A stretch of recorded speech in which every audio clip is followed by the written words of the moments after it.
사람의 말과 지혜로 하지 아니하고 다만 성령의 나타나심과 능력으로 하게 하여 주시옵고, 세상의 지혜도 아니고 없어질 지혜도 아니고 오직 은밀한 가운데 있는 하나님의 지혜만이 선포되어지게 하여 주시옵소서.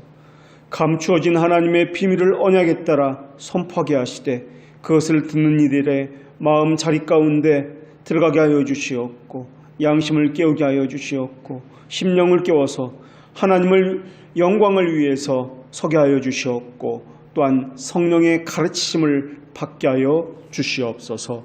예수 그리스도의 이름으로 기도합니다. 아멘. 우리는 오늘 본문에서 하나의 교리를 끄집어낼 수 있습니다. 그것은 하나님의 신실하심이라는 속성을 우리가 생각해 보아야 할 것입니다. 그래서 율법에 나타나는 하나님의 의, 그리고 오늘 본문에서 율법에 하나님의 한 의가 나타났다고 하는 것은, 사실 이것은 우리가 보기에는 각기 다른 것이지만은 하나님의 그 속성에서 보면, 신실하심이라는 그러한 속성에서 보면 이것은 다른 것이 아니라 하나라는 것, 바로 이 하나라는 것을 살펴보도록 하겠습니다. 물론 이것은 언약의 관점에서, 언약으로 이루어졌다는 관점에서 하나입니다. 오늘 본문에 보니까 이제는 율법에 하나님의 한 의가 나타났다고 말씀하고 있습니다. 그런데 오늘 우리 본문에는, 우리말 성경에는 나오지 않는 단어가 있습니다. 헬라어 성경에는, 원어에는 나오는 단어가 그러나라는 접속사입니다. 그러나라는 단어는 지금까지는 이렇게 말했으나 지금부터는 그것과는 다르게 라는 의미를 가진 그런 단어입니다. 그래서 그러나라는 단어를 쓴 것을 21절부터는 지금까지는 논의했던 것과는 다른 것을 이제부터는 논의하겠다라는 의도를 가졌다는 것입니다. 특별히 이제는 이라는 단어와 연결이 되어 있는 율법 외라는 단어를 쓰고 있는데, 지금까지는 율법에 매여 있는 관계에서 이야기했다면 지금부터는 율법에서 벗어난 관계를 말하겠다라는 그런 의미를 가지고 있습니다. 이제부터 말하고자 하는 것은 하나님의 한 의인데, 그것은 율법과 선지자들에게 증거를 받은 것으로서 그것은 지금까지 이야기했던 율법의 의가 아닌 다른 하나님의 의다라는 것입니다. 율법이 아니라라는 것은, 이것은 우리의 행위로부터 나온 것이 아니라는 의미를 가지고 있습니다. 다시 말하면 그것은 하나님께로부터만 나왔다라는 의미입니다. 성경에서 하나님의 의를 말할 때는 일반적으로 하나님의 속성을 의미합니다. 그러니까 하나님의 공의와 죄를 심판하시는 일에 대해서 하나님의 참되시다는 이 하나님의 신실하심, 이것에 맞춰진 의를 이야기하고 있습니다. 그런데 오늘 본문이 말하고자 하는 의는 그러한 의가 아니다, 또 다른 의를 말하고자 하는데, 그 의는 율법과 선지자들에게 증거를 받은 어떠한 의라는 것입니다. 이 의를 말할 때 어떤 사람들은 그리스도의 의와 하나님의 의를 따로 나누어서 이야기하기도 합니다. 그러나 우리는 이것을 이해할 때 그리스도를 믿음으로 말미암아 얻어지는 하나님의 의다라고 이해하는 것이 좋을 것 같습니다. 우리는 지금까지 율법이 우리 인간의 능력을 다시 깨닫게 한다고 나누었습니다. 또 율법으로는 죄를 깨닫는 것이나, 율법으로는 범법함을 더하여 우리에게 주었다는 것이나, 또 율법은 우리의 능력에 맞게 우리를 제한하는 것이 아니라 율법이 우리의 비참함을 드러내는 것이라고 우리는 지금까지 나누었습니다. 하나님은 택자들에게 그들의 능력의 한계에 대해서 지적해 주십니다. 그리고 그것을 드러내 보이십니다. 그것이 율법을 통해서 그러한 일을 하게 하십니다. 그런데 그것에서 멈추는 것이 아니라 그런 방식을 통해서 율법의 다른 하나님의 의에 이르도록 하고 계신다는 것입니다. 그 의는 다시 말하면 예수 그리스도의 죽음으로 인해서 우리에게 전가된 의를 말하고 있는 것입니다. 이것을 우리는 한마디로 말해서 복음이다라고 이야기합니다. 교회가 붙들고 있는 것은 바로 이 진리입니다. 결국 이 말은 우리에게서 나오는 것이 아니라 자랑할 것이 없다라는 의미입니다. 이것이 무너지면은 교회는 잘못된 길로 나가며 잘못된 터전 위에 세워지게 될 것입니다. 그런데 어떤 사람들은 교회에서조차 자기 행위를 가지고 무언가 자랑거리로 삼고 있습니다. 또 어떤 교회는 사람의 행위를 자신의 자랑거리로 삼고 있습니다. 이렇게 아름다운 예배당을 보아라. 이렇게 놀라운 일들을 보아라. 우리가 이러이러한 일들을 행했다. 아프리카에 어디에 병원도 지었고 학교도 세웠다. 이러한 일들은 신문에도 나오고 사람들에게 칭송거리가 되고 있다. 그것을 자랑스러워하고 교인들도 마치 자신의 한 일들을 자랑스러워서 그렇게 우쭐대고 있습니다. 사람들이 한 일을 부정한 것은 아니지만 과연 그것이 하나님 보시기에도 자랑거리가 되느냐 하는 것입니다. 오늘 본문에 말하고자 하는 것은 사람의 행위는 절대 끼어들 수 없는 하나님의 일이라는 것을 알 수 있다는 것입니다. 사단은 사람의 행위를 자랑하는 것이 아니라 하나님의 행위를 자랑하고 있습니다. 그리고 그 하나님의 자랑거리는, 하나님의 의로움은 이미 율법과 선지자들에게 수많은 증거를 받아왔던 것입니다. 하나님의 행위 가운데 우리에게 나타난 가장 큰 일은 무엇입니까? 바로 하나님의 아들 예수 그리스도를 이 땅에 보내시어 우리를 위해서 십자가에서 죽게 하신 것, 우리를 사랑하심으로 표현된 그 사실입니다. 우리 주님께서는 십자가에서 이렇게 말씀하셨습니다. 아버지, 저들의 죄를 사하여 주시옵소서. 저들은 자신들이 하는 일을 알지 못하나이다. 여기서 저들은 누구입니까?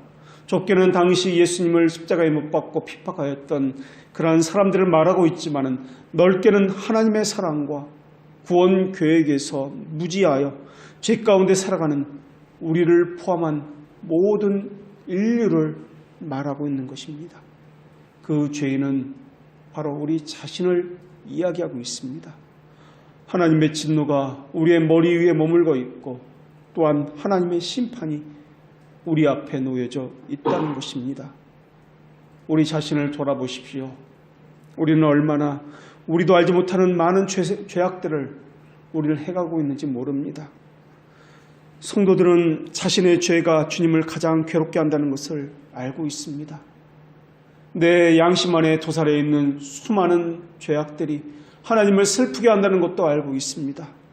유다의 죄는 금강성 철필로 기록되어 있는 것처럼 우리의 죄도 하나님의 가장 인자한 긍휼을 배반하는 죄들로 가득 차 있다라는 것을 알고 있습니다. 가장 강력한 빛의 광채를 거스렸습니다. 가장 숭고한 기대를 우리는 깨트려 왔습니다. 하나님의 소망을 저버려 왔으며 우리를 향한 그 기대치를 무참히 짓밟아 왔던 것이 우리였습니다. 우리는 우리의 이기심으로 똘똘 뭉쳐 있습니다. 우리는 우리의 자랑거리로 자기 사랑으로 가득 차서 소극적으로는 다른 사람이 나를 불편해하는 것을 싫어해 왔습니다. 적극적으로는 내게 돌아올 유익을 그들이 가로챈다면, 그 사람들에 의해서 방해를 받게 된다면 우리는 그 사람을 원수처럼 미워했고, 그것이 한 번, 두 번 지속되었다면 그 사람이 나와 함께 있지 않기를 바랬으며 또한 그 사람의 존재에 대해서 부정하기까지 이르렀습니다. 이웃을 사랑하기는커녕 그 사람에 대해서 파괴해왔고, 험담의 말로 우리의 혀는 독을 가득 머금은 것 같이 그렇게 미움과 저주로 그들의 존재 자체를 거부해 왔습니다.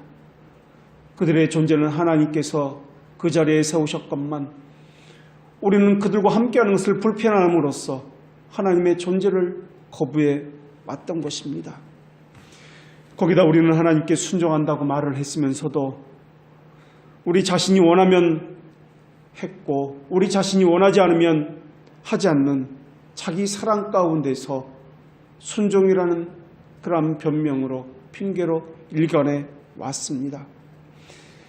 우리 주님께서 십자가에 못 박혀 돌아가시는 그 순간에도 하나님께서는 우리의 죄를 용서해달라고 간구하셨습니다. 우리는 흔히 십자가에서 하나님의 사랑이 우리에게 이렇게 나타난 바 되었다고 말하고 있지만은 그것은 그 십자가가 우리에게 적용되었기 때문에 그렇게 말해 줄 수 있는 것입니다. 십자가가 우리에게 말하고자 하는 것은 하나님의 사랑이 아니라 하나님의 진노요, 하나님의 심판이었습니다. 그 진노는 우리의 죄를 향한 진노였고 우리의 죄를 향한 심판이었습니다. 십자가가 우리에게 사랑으로 나타나기 위해서는 예수 그리스도께서 그 모든 죄악을 짊어지셔야 했고 하나님의 그 분노의 잔을 마셔야 했습니다. 오늘 본문에 나오는 율법에 하나님의 그 율법의 또 다른 한 의는 바로 예수 그리스도 십자가에 지게 하셨던 하나님의 의였다는 것입니다. 하나님의 의는 죄인에게는 심판으로 의인에게는 상으로 나타나야 합니다. 그러나 우리는 죄인인데도 불구하고 심판으로 우리가 받은 것이 아니라 아무 공로 없이 믿음으로 의롭다함을 받았다라는 것입니다. 이것이 얼마나 불합리한 일입니까?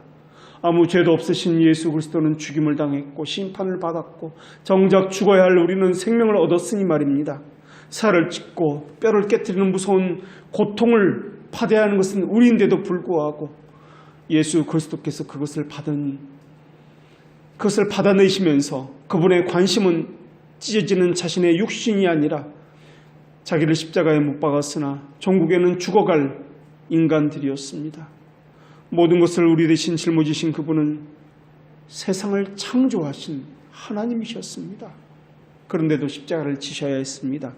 그분이 십자가를 지셨다는 말은 창조가 그랬듯이 구속도 그분에게서만 기인한다는 의미입니다. 그래서 성경은 인간이 받는 의를 말할 때 인간이 가진 본능에 의생하는 도덕적인 선한 행위뿐만 아니라 신자들이 행할 수 있는 모든 행위까지도 일체 배제해버리고 말을 하고 있다는 것입니다. 다시 말하면 사람에게서 기인하는 것이 하나도 없음을 성경은 말하고 있다는 것입니다. 그런데 어떤 사람들은 하나님의 은혜를 값없이 주시는 무상적인 의를 말하는 것이 아니라 우리가 거룩함을, 선함을 추구할 때 우리를 도우시는 분이 성령님이시다라는, 우리가 무엇을 하면 하나님 우리를 도우신다 할 때의 그 의를 말하고 있다는 것입니다. 또 어떤 사람은 우리 심정에 예수 그리스도의 죽음으로 말미암아 사랑이 불일 때 일어나는데 그때 일어난 우리 안에 있는 사랑이 우리를 의롭게 만든다고 그렇게 이야기합니다. 바로 그 사랑 때문에 우리를 의롭다라고 그렇게 이야기합니다.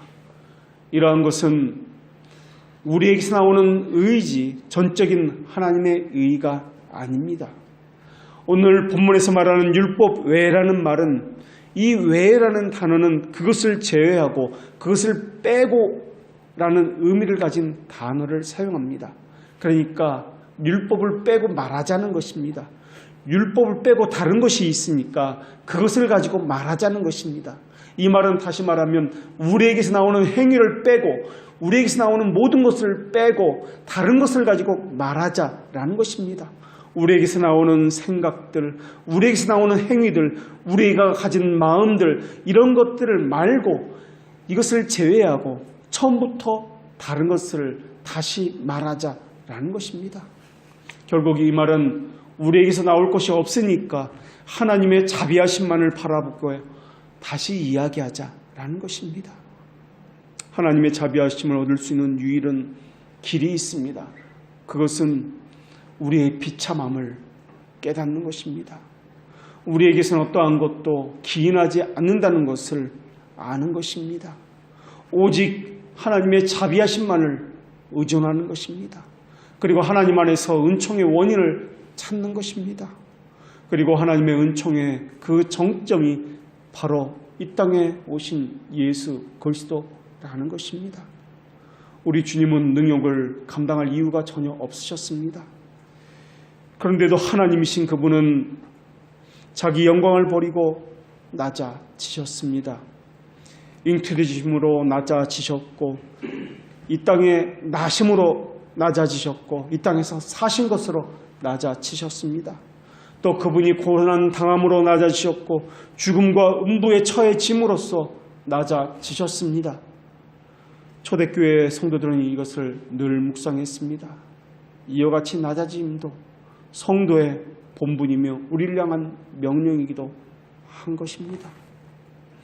하나님인 그분이 육신을 입고 인간으로 이 땅에 태어나심도 비참합니다. 그러나 그분의 태어나심은 이 땅에 사심은 더더욱 비참합니다. 여우도 굴이 있고 공중에 나는 새도 집이 있건만 인자는 머리 둘 곳이 없다고 하셨습니다. 그분의 나심과 그분이 사신 환경은 짐승보다 공중의 새보다 더 돌보심을 받지 못한 그러한 환경에서 살아내셨던 것입니다. 청지를 창조하신 만물의 주인이 잠시 머물 방이 없었습니다. 천한 짐승의 구유를 잠시 빌리고서야 겨우 머리를 누일 수 있었으며 그렇게 세상에 태어날 수가 있었습니다. 왕들의 왕이신 분이, 천지의 주인이신 그분이, 천하를 다스리는 그분이 황제를 부모로 두지 아니하고 가장 천할 목수를 부모로 두셔야만 했습니다. 모든 만물에게 생명을 주신 그분은 하찮은 여인에게서 생명을 받아야 했으며 자신의 생사 여부까지도 그렇게 그들의 손에 맡겨서 애굽으로 피신을 가야 했습니다. 왕으로 세상에 오셨건만 아무도 관심을 보여주지 않았으며 오히려 이 땅의 왕은 왕 중의 왕을 죽이려고 그렇게 칼로 또한 무참히 살해하려고 하였던 것입니다. 그분은 모든 것의 선생인데도 불구하고 회당에 들어가서는 스스로 학생이 되어서 인간들에게 배우기를 마다하지 않으셨습니다. 이스라엘 중에 경건한 자였고 의인이라 불렸던 나다나엘조차 나사렛에서 선한 것이 무엇이 나겠느냐며 나사렛에서 나신 것을 멸시하였습니다. 영원한 반석이신 큰돌이신 예수 그리스도께서는 사람들에게 의해서 조그만 조약돌로 돌을 들어서 치심을 받기까지 멸시함을 당하셨습니다. 사람들은 주님을 향해서 이 사람은 목소리의 아들이 아닌가 라고 전시했고 심지어 가족들과 친지들까지도 주님을 향해서 미쳤다라고 그렇게 모욕감을 주었습니다. 그것은 형제들에게서도 마찬가지였습니다. 같이 먹고 자랐던 그 형제들과 가족들까지도 조롱하였습니다. 주님은 자신과 베드로를 위해서 책임을 내셔야 했을 때 주머니에서 돈을 꺼내지 아니하시고 물속의 뱃속에서 돈을 꺼내어 내셨던 분이셨습니다. 그런 분이 평생을 배고픔으로 굶주림으로 집이 없어서 찬 이슬을 맞으면서 지내셔야 하셨습니다.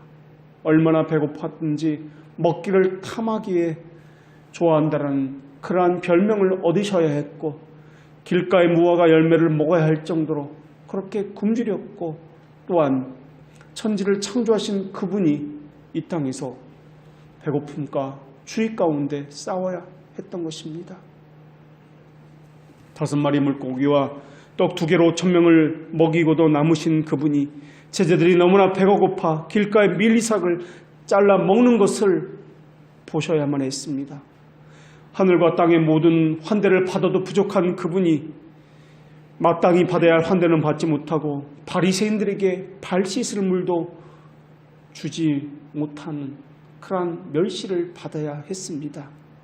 모든 길이요 진리이셨던 그분은 사람들에게는 미혹하고 사기꾼이라는 멸시를 받아야 했고 가련한 자들에게 행하신 병고침의 행위는 바알세불과 마귀의 힘으로써 행했다는 모함을 받아야 했습니다.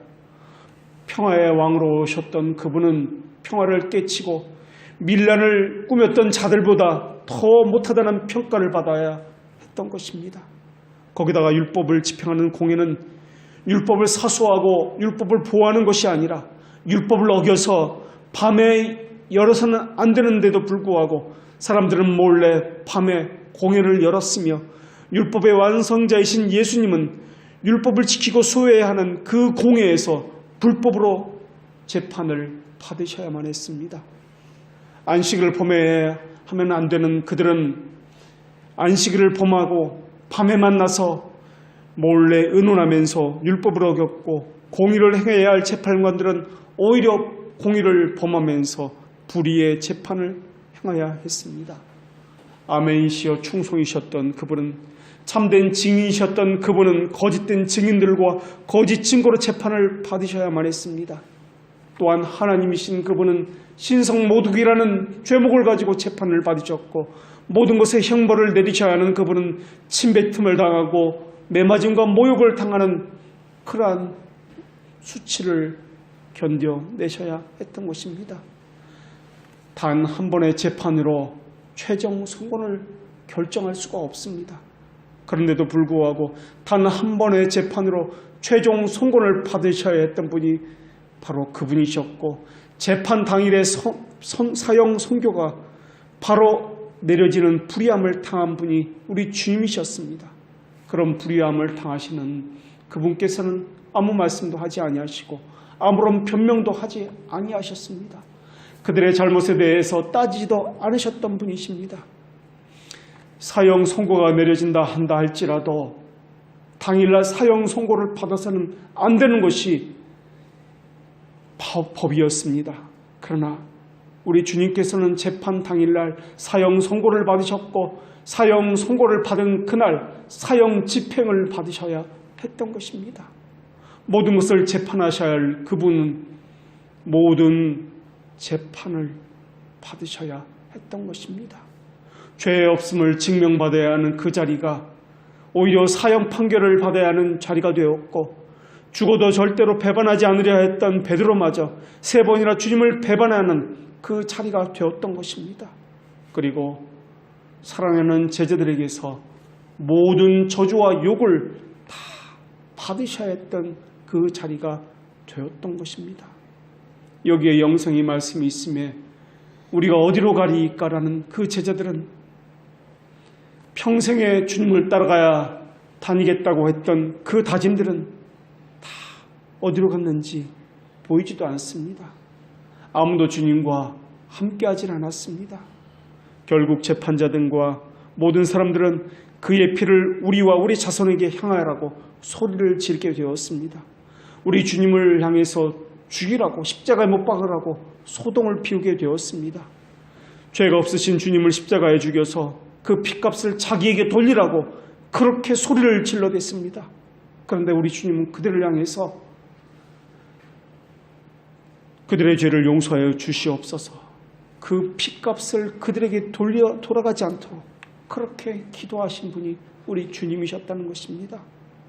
이런 모순을 행함으로써 자신들 스스로가 불의를 행하는 자들이요, 의로움은 전혀 없는 불법을 행하는 자들이요, 죄의 저주를 받은 자들이며 스스로 살인자임을 증거했던 그들을 향해서도 우리 주님께서는 오히려 변명을 해가면서 저들은 모르고 행하는 일입니다라고 변호해 주셨던 분이, 중보해 주셨던 분이 우리 주님이셨다라는 것입니다. 그렇게 십자가에 달리신 낮아지심의 상황에서도 그분은 자신의 직분을 충실히 행하셨습니다. 그분은 3가지 직분을 가지고 선지자와 제사장과 왕의 직분을 그 십자가상에서도 충실히 행하셨던 것입니다. 선지자 직분을 가지셨던 우리 주님은 선지자로서 받으신 모욕이 있으셨습니다. 군병들은 주님을 때리면서 그리스도야 우리에게 선지자 노릇을 행하라, 너를 친 자가 누구냐 라고 모욕을 받으신 것을 다 견뎌내셔야 했습니다. 우리 주님은 하늘의 대제사장 직분을 가지셨습니다. 그런데 이 땅의 대제사장들과 서기관들과 장로들은 우리 하늘의 대제사장 직분을 가지신 그분을 향해서 수치를 주면서 그가 다른 이들은 다 구원했으나 자기는 구원하지 못한다고 희롱을 하였습니다. 그러면서 다른 이들도 구원하라고 그렇게 모멸감을 주었던 것입니다. 왕의 직분을 가지신 그분은 네가 이스라엘의 왕이냐라는 조롱을 받으셔야 했습니다. 왕의 위엄을 가지고 명령하라, 지금 십자가에서 내려오라고, 나를 내리라고 그렇게 명령하라 라는 멸시를 받으셨던 분이 왕의 직분을 가지셨던 우리 주님이셨습니다. 허나 그들의 말대로 그들의 말이 이루어졌던 것을 우리는 또 볼 수가 있습니다. 다른 이들은 구원하였으나 너 자신은 구원하지 못하였도다. 바로 그것이 그들이 행한, 멸시를 행한 사람들의 말이었습니다.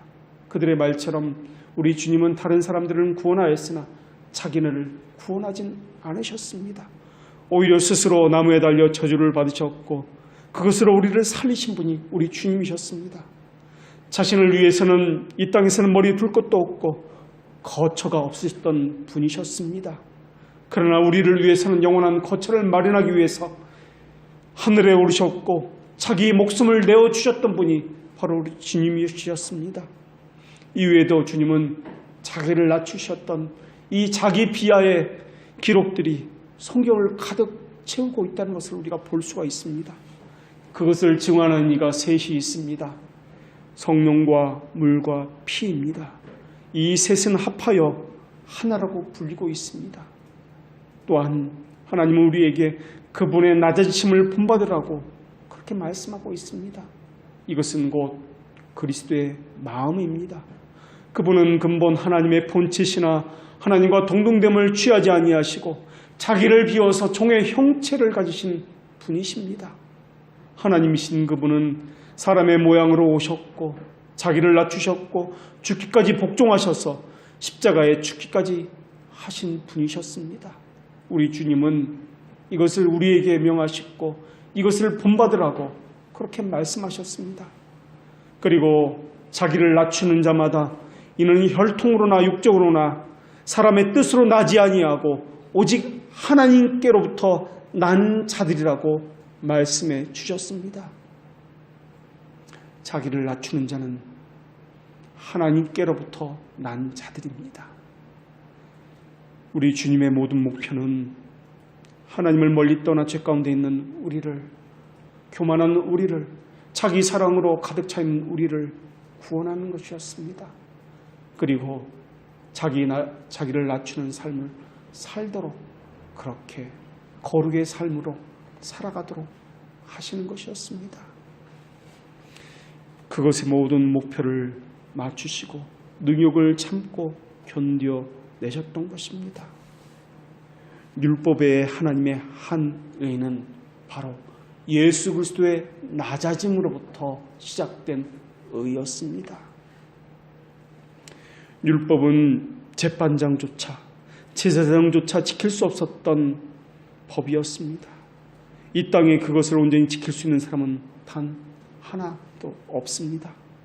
그래서 하나님과 죄인 사이의 화해는 예수 그리스도의 죽음이 아니고서는 그 어떤 것으로도 이룰 수 없었던 것입니다. 그리고 그것은 율법을 다 지키신 분만이 행할 수 있는 일이었습니다. 바로 율법의 하나님의 한 의는 예수 그리스도의 낮아지심이었고 십자가의 죽으심이었습니다.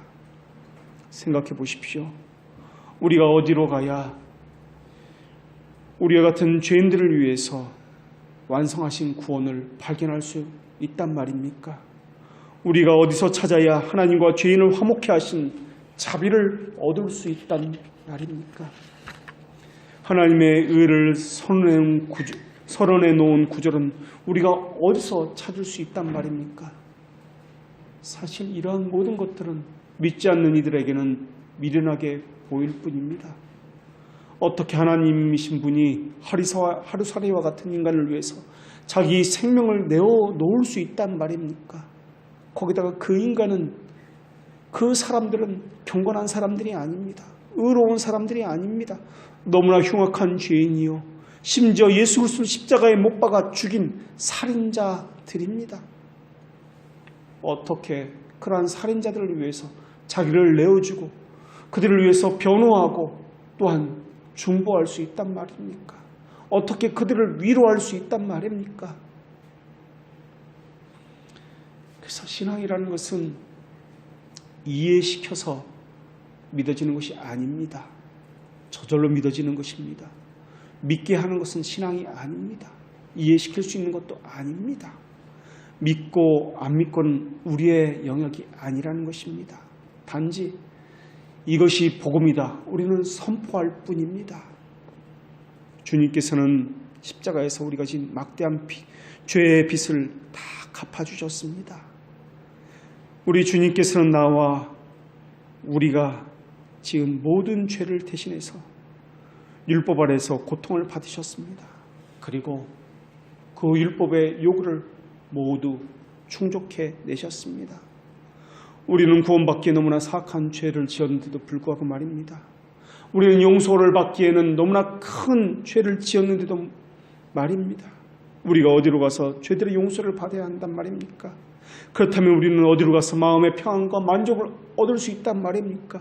도대체 우리는 무엇을 바라보야 죄들로부터 구원의 소식을 얻을 수 있단 말입니까? 그런데도 사람들은 예수 그리스도의 고난과 낮아짐에 대해서는 관심이 없습니다. 많은 사람들이 십자가에 달려 실린 그 낮아지심의 증언 속에서 아무런 영광도 발견하지 못하고 아무런 아름다움도 얻어내지 못하고 있다는 것이 지금의 현실입니다. 그 사람들은 그것은 불편한 것이라고 여기고 있습니다. 그 사람들은 우리는 이미 그러한 사실을 다 알고 있는 것이라고 그렇게 치부하고 있습니다. 그 사건의 현장에 자기 자신이 있었다는 것은 단 한 번도 생각해 본 적이 없습니다. 그들은 그리스도의 죽음과 고난에 대해서 이야기를 들으면서도 아무런 유익을 얻지 못하고 있습니다. 그저 듣기 껄끄러운 이야기 정도로 치부하고 있습니다. 지금까지 들었던 그 소리는 제발 좀 그만하십시오. 이제는 듣기가 지긋지긋합니다라고 그렇게 말하고 있습니다. 율법에 우리에게 나타난 하나님의 의는 우리에게 반드시 필요한 말씀인데도 불구하고 평생에 들어야 하는 그런 말씀인데도 불구하고 말입니다. 찬송고에는 평생에 듣던 말씀 또 들려주시오라고 그렇게 고백하고 있습니다. 그것이 신자의 찬송이요 고백의 내용인데도 불구하고 복음에 담긴 보화를 발견한 사람 말이 평생에 듣던 말씀을 또 들려달라고 할 수 있는데도 불구하고 그들은 지겹다라고 다 알고 있다라고 말을 하고 있습니다. 이미 들었던 말씀이니 다른 말씀을 해달라고 그들은 또한 말을 할 것입니다. 오늘 본문은 주님의 의가 아니라 하나님의 의라고 말씀하고 있습니다. 마치 구약에서처럼 주님이나 여호와의 단어를 써서 말을 하고 있다면 언약을 말하는 것이고 그 언약에 따라 우리와의 언약적 관계를 말씀하기 위해서 스스로 자비로우시고 공의로우신 하나님으로서 하나님의 의를 나타나셨다고 볼 수 있을 것입니다. 그러나 여기서 하나님의 의는 하나님이 예수 그리스도를 의로운 분으로 만들어서 가지게 된 의가 아니라는 것을 의미하고 있습니다. 다시 말하면 하나님이 원래부터 가지고 있었던 본래적인 하나님의 의를 말하고 있다는 것을 의미한다는 것입니다.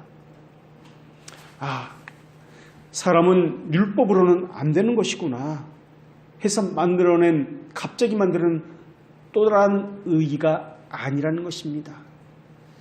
하나님은 구원과 관련해서 오직 한 가지 속성만을 가지고 계십니다. 그것은 사랑입니다. 사랑의 다른 측면에서 본 것은 거룩이고 공의입니다. 이름은 각기 다르고 달리 불리고 있지만은 사랑이란 이름으로 거룩이란 이름으로 때로는 공의란 이름으로 각기 불려지고 있지만은 이것은 다 같은 말이라는 것입니다. 그러니까 우리 측면에서 보고 사랑만 가지고 말해서도 안 되고 공의만 가지고 말해서도 안 된다는 것입니다. 모든 것을 포괄해서 보아야 한다는 것입니다. 다시 말하면 우리의 측면에서 보는 것이 아니라 하나님의 측면에서 보아야 한다는 것입니다. 하나님은 용서 없는 복수의 주님도 아니십니다. 하나님은 공의 없이 마냥 사랑만 가지신 분도 아닙니다. 이 모든 것을 가지신 분이 하나님이십니다. 하나님은 하나님이 가지신 그 본래의 것, 그 하나의 것, 그 원초적인 본성, 그것 하나로 완전하신 분이십니다. 하나님이 애초부터 가지신 그 의에서 나온 것이지 얼토당토 않는 다른 것을 새로 만들어내는 하나의 의를 말하고 있는 것이 아닙니다. 하나님의 의는 영원전부터 계획했던 복음에 관한 의였습니다. 예수님이 화가 잔뜩 난 하나님을 진정시키고 동분서주해가지고 겨우 하나님을 달래 놓았다는 식의 생각은 잘못된 생각입니다. 하나님께서 예수님을 중보자로 임명하신 것은 영원 전에 고유한 중에 있었던 것입니다. 기초가 놓이기 이전에 가지고 있었던 것입니다. 이 진리는 우리의 구원에 있어서 삼위 하나님 모두가, 그러니까 아버지와 아들과 성령님이 같은 뜻을 가지고 함께 하셨다는 말입니다. 아버지와 아들이라고 하니까 우리가 생각하는 인간의 방식으로 아버지는 높고 먼저 됐고 아들은 낮고 나중됐고 하는 개념으로 생각해서는 안 된다는 것입니다. 이것은 용어상의 문제지 아버지와 아들은 위치상의 높고 낮음을 가진 분이 아니라는 것입니다. 동일 본질을 가지신 분이라는 의미입니다. 다시 말하면 그것과 동일한 의미로서 하나님은 50%의 자비를 가지셨고 나머지 절반 50%는 공의를 가진 분으로 생각해서는 안 된다는 것입니다. 하나님은 자비로우시고 공의로우십니다. 이것은 각기 다른 것이 아니라 하나입니다. 완전하고 완벽합니다. 공의에 있어서나 공의로움에 있어서 전혀 부족함이 없다는 것입니다. 이것은 다른 것을 이야기하는 것이 아니라 하나를 다른 측면에서, 우리의 측면에서 본 것을 이야기할 뿐입니다. 우리는 때로 주님, 공의가 아닌 자비로 우리를 다루어 주시옵소서라고 그렇게 기도하고 있습니다. 이 말은 하나님께서 우리를 다스릴 때 그리스도의 성취된 사역과는 상관없는 공의로 우리를 다루지 말아 주시옵소서라고 하는 그런 말일 것입니다. 오늘 본문을 이해할 때도 그렇게 이해하셔야 한다는 것입니다. 하나님의 의가 있고 하나님의 또 다른 의가 있다고 이야기한다는 것은 하나님의 의를 말할 때 50%가 율법의 의가 있고 50%는 또 다른 의가 있구나, 이렇게 생각해서는 안 된다는 것입니다. 율법도 완전합니다. 오늘 본문에서 나타난 율법의 또 다른 의도 완전합니다. 율법과 하나님의 또 다른 의가 각기 서로가 보충하는 것도 아니고 서로가 서로에게 도움을 주어서 채워야 하는 것도 아니라는 것입니다. 만약에 그렇다면 사탄은 하나님의 공의를 희생해서 자비를 행하셨다고 비난했을 것입니다. 율법이 안 되니까 이제 다른 의를 들고 나섰구나, 하나님께서 다른 의를 끄집어내셨구나 라고 사탄이 그렇게 하나님을 향해서 비난했을 것입니다. 율법과 다른 것을 끄집어낸 것이라면 아마 사탄들은 하나님이 무언가 잘못되었다고, 잘못되었기 때문에 다른 것을 들고 나왔다고 웃고 떠들고 하나님을 경멸했고 했을 것입니다. 그러나 그것이 아닙니다. 율법이 안 돼가지고 또 다른 의를 끄집어낸 것이 아니라 그것은 애초부터 하나였습니다. 다른 측면에서 본 하나였을 뿐이라는 것입니다. 영원전부터 말씀하셨던 분이 예수님이셨습니다.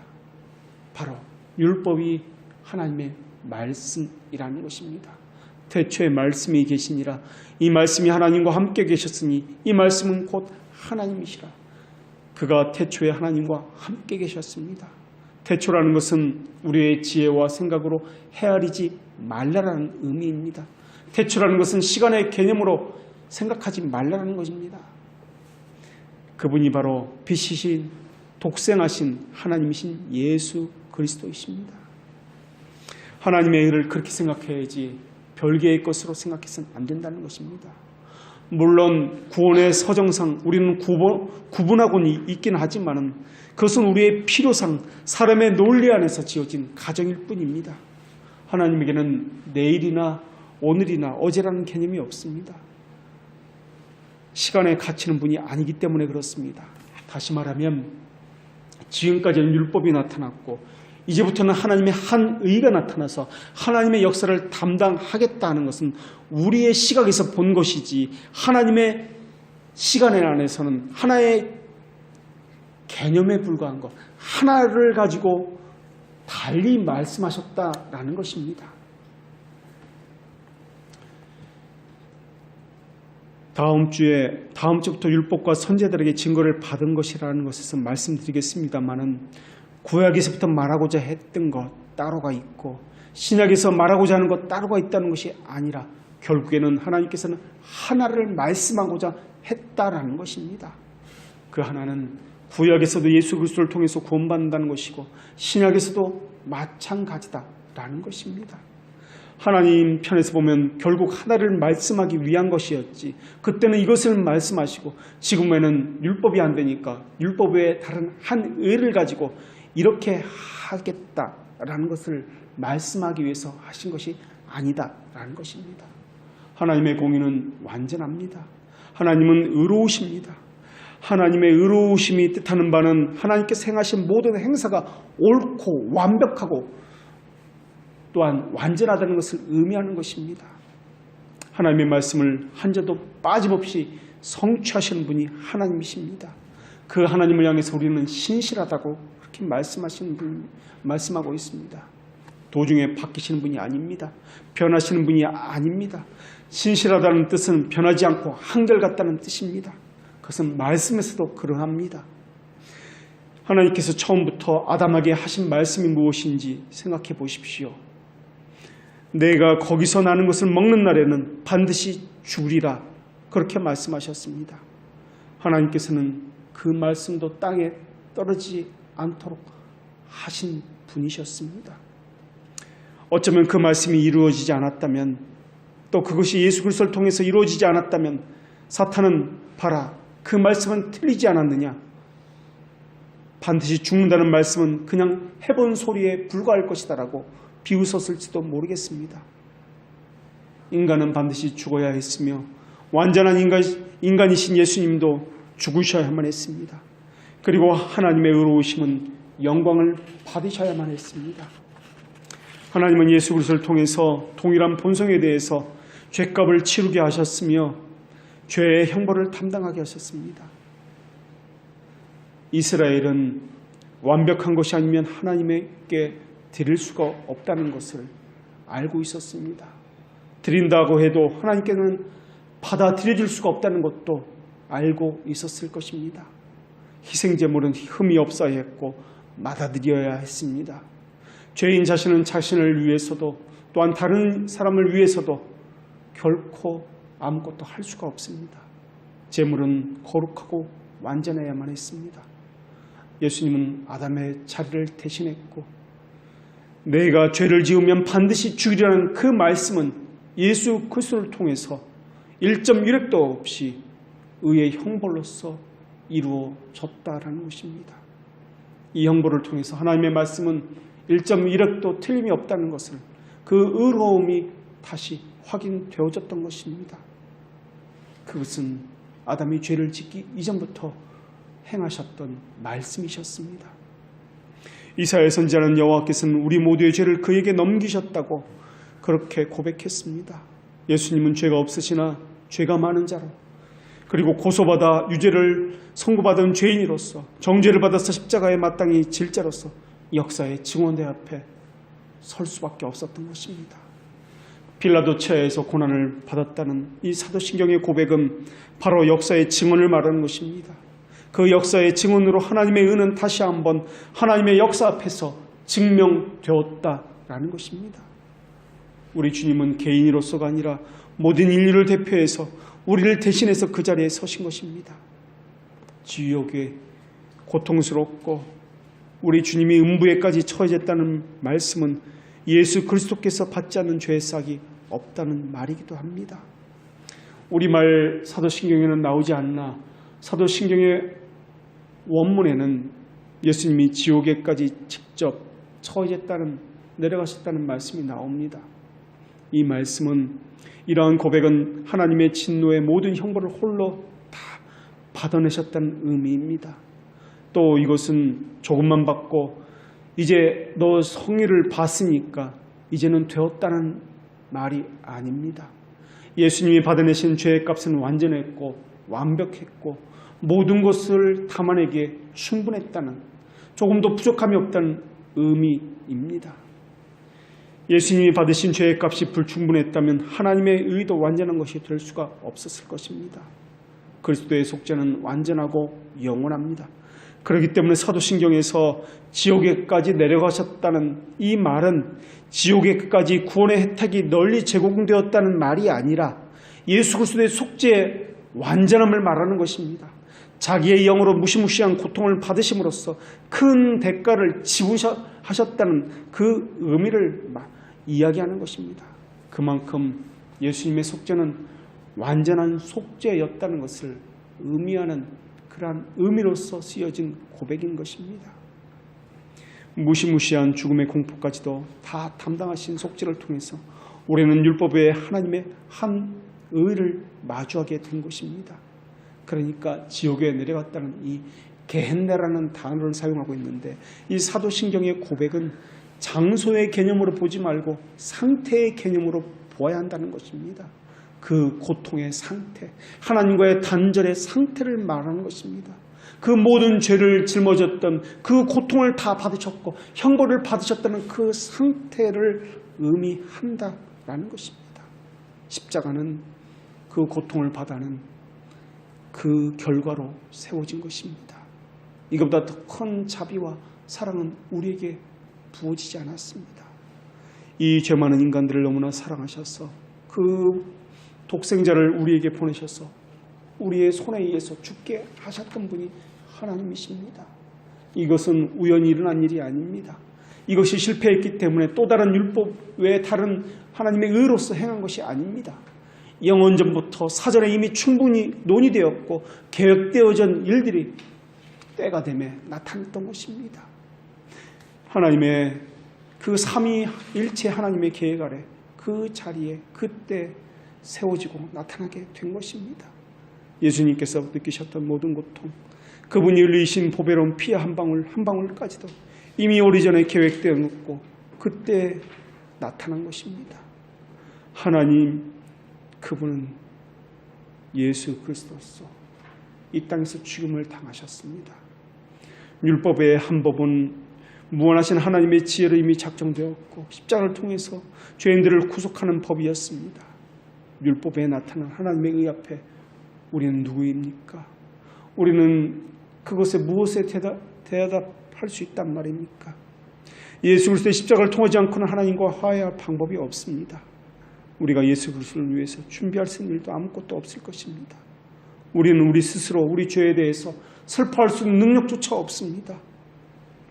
하나님께 받아들일 만한 존재가 될 수 있도록 우리가 할 수 있는 것은 아무것도 없다라는 것입니다. 오직 하나님의 율법에 나타나는 하나님의 의, 그것만이 우리를 하나님 앞에 세워지게 할 것입니다. 그러므로 그분의 긍휼하심만을 바라보아야 할 것입니다. 그것 외에 죄사함을 받을 길이 없기 때문에 그렇습니다. 예수 그리스도의 십자가 앞에 나아가십시오. 그것이 율법에 나타나는 하나님의 한 의입니다. 기도하겠습니다. 하나님, 신중하며 순전하며 바른 교훈으로 들어가게 하여 주시옵소서. 하나님의 주신 교훈에 합당한 것을 바라보게 하여 주시옵고 범사의 선한 일에 모범을 보여서 대적하는 자들에게는 부끄러움을 보이지 않게 하여 주시옵소서. 우리가 이제는 예수 그리스도 밖에 있었으나 이제는 약속의 언약함을 받은 자로서 십자가로서 원수된 것을 화목하게 하신 예수 그리스도 안에 거하게 하여 주시옵고 하나님의 권속으로 성령 안에서 하나님이 거하실 처소가 되기 위해서 예수 그리스도 안에서 우리가 함께 지어져 가게도 하여 주시옵소서.